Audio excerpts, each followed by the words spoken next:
Hi viewers, welcome to RV trending updates.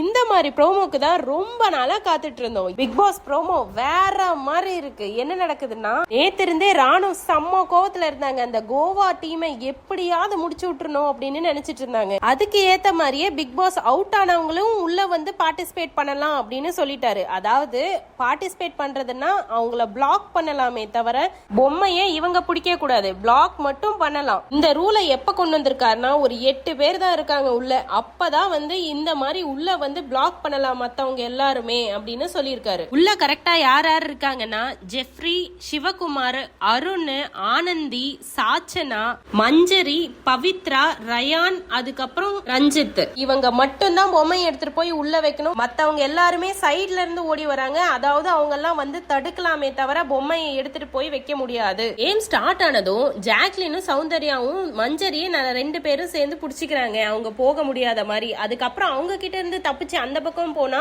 Sachana வந்து பிடிக்க try பண்றாங்க. அப்போ வந்து முத்துக்குமரன் மஞ்சரிக்கு ஹெல்ப் பண்ணி மஞ்சரி போ அப்படின்னு சொல்றாரு. அதுக்கு அடுத்த ரவுண்ட்லயா இல்ல அதே ரவுண்ட்லயான்னு தெரியல, ராணவ் வந்து ஜெஃப்ரியோட பொம்மையை பிடிச்சி இழுத்துட்டு இருக்காரு.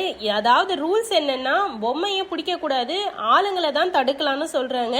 அதையும் இந்த ராணவ் எப்பயும் போல புரிஞ்சுக்காம தப்பா பண்ற மாதிரியே இப்பயும் பொம்மையை பிடிச்சி இழுத்துட்டு இருக்காரு. அதுக்கு ஜெஃப்ரி வந்து கத்துறாரு, இவன் எதுக்கு பொம்மையை பிடிச்சி இழுத்துட்டு இருக்கான் அப்படின்னு கையில வச்சு நல்லா அடிக்கிறாரு ராணவ. அப்பயும் ராணவ் கையை எடுக்க மாட்டேங்கிறாரு. ஜெஃப்ரி வச்சிட்டு இருக்கிற பொம்மை ரயான் தான் கூட இருக்கலாம், பொம்மை மேலேயே கை வைக்க கூடாதுடா அப்படின்னு ரயான் கத்துறாரு பின்னாடி இருந்து. ஆனா ராணவ் கிட்ட இருந்து ஜெஃப்ரியாலையும் தப்பிக்க முடியல. ராணவை இழுத்து விடலான்னு பார்த்தா ரயானாலையும் முடியாது. அதுக்கப்புறம் தான் ரயானுக்கும் ராணவுக்கும் சண்டை வந்துருது. அதுக்காக ரயான் வந்து போய் தள்ளி விடுறாரு ராணவ, அடிக்கல.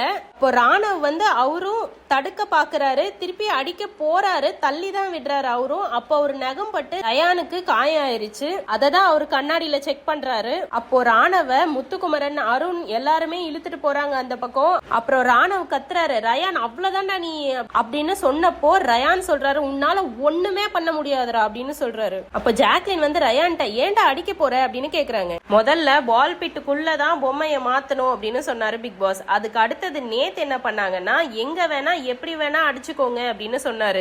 இதுவும் இன்னும் சுவாரஸ்யமா இல்லன்றதுக்காக இப்போ வெளியே போன அவுட் ஆனவங்க எல்லாருமே திருப்பி வந்து எல்லாரையும் பிளாக் பண்ணுன்னு வேணும்னே சொல்லியிருக்காங்க. சண்டை வரணும், பெருசா வெடிக்கணும் அப்படின்றதுக்காக பிக் பாஸ் பிளான் பண்ணி இது பண்ணிருக்காங்க.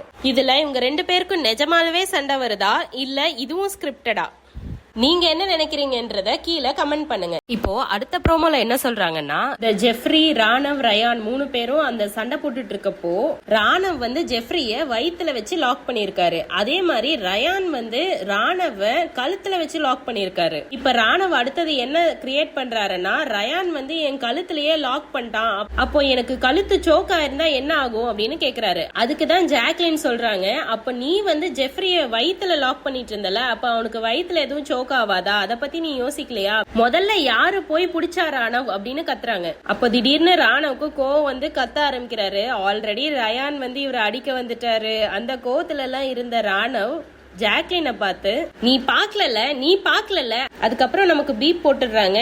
கெட்ட வார்த்தையில ராணவ் வந்து ஜாக்லினை திட்டிடுறாரு. சௌந்தர்யா உடனே கோவத்துல வராங்க, என்ன இப்படி பேசுற அப்படின்னு கேக்குறாங்க. ராணவ் அதுக்கு நீ வாய மூடு அப்படின்னு சௌந்தர்யாவையும் திட்டுறாரு. சௌந்தர்யா அதுக்கு நீ யாரா என்ன வாய மூடுன்னு சொல்றதுக்கு, முதல்ல மரியாதையா பேச கத்துக்கோ அப்படின்னு சொல்றாங்க. உடனே ராணவ் சௌந்தர்யா அந்த ஹேர் ஸ்டைல பார்த்து கமெண்ட் பண்ற மாதிரி, இப்படியெல்லாம் எனக்கு பண்ண தெரியாது அப்படின்னு பண்ணி காட்டுறாரு. அதுக்கு சௌந்தர்யா திருப்பி அவங்க ஹேர் ஸ்டைல கலைச்சி பண்ற மாதிரி பண்ணி காட்டுறாங்க, இப்படிதான்டா பண்ணுவேன் அப்படின்னு. அப்போ ஜாக்லின் சொல்றாங்க, ராணவ் அந்த மாதிரி வார்த்தையை சொல்லாத அப்படின்னு சொன்னதுக்கு ராணவ் அதுக்கும் நக்கல் பண்றாரு. சாரி ஜாக்லின் அப்படின்றாரு. இப்போ ஜாக்லின் செம்மையா ஒரு பாயிண்ட் கேக்குறாங்க, ராணவ் அப்ப நான் உன்னை பட்டுன்னு அடிச்சுட்டு சாரி கேட்டுறவா அப்படின்னு கேக்குறாங்க. அதுக்கும் சௌந்தர்யா வந்து சாரி பூரி, சாரி ஏத்துக்க முடியாதுரா அப்படின்னு கத்துறாங்க. இந்த டாபிக்ல தான் விஜய் சேதுபதி வீக்கெண்ட் ஃபுல்லாவே ஓட்ட போறாரு. என்ன சொல்ல போறாருன்னு பாக்கலாம். இந்த மாதிரி எக்ஸ்க்ளூசிவ் அப்டேட்ஸ் உங்களுக்கு தெரிஞ்சுக்கணும்னா எங்க சேனலை சப்ஸ்கிரைப் பண்ணுங்க. தேங்க்யூ.